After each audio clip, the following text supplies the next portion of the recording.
এক গ্রামে থাকত এক বিশাল মানব রাক্ষস যার নাম ছিল ব্রাহ্মসুর।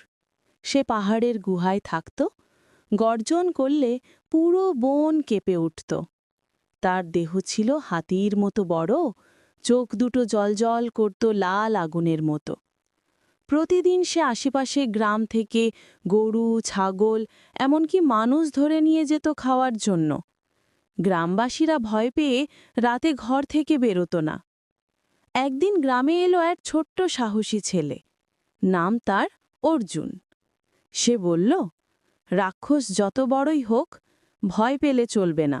সাহস থাকলে যে কোনো দৈত্যকে হারানো যায়। অর্জুন রাতেই গুহার দিকে গেল।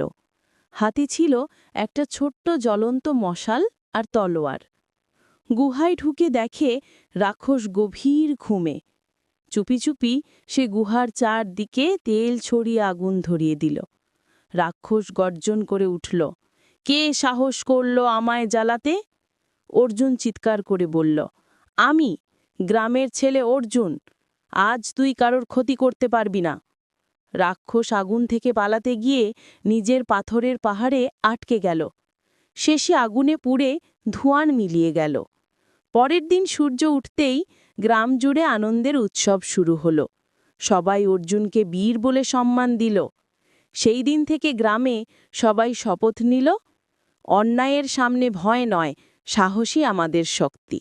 हेलो दोस्तों, ऐसे और भी मज़ेदार वीडियो पाने के लिए सब्सक्राइब कीजिए मेरे चैनल को।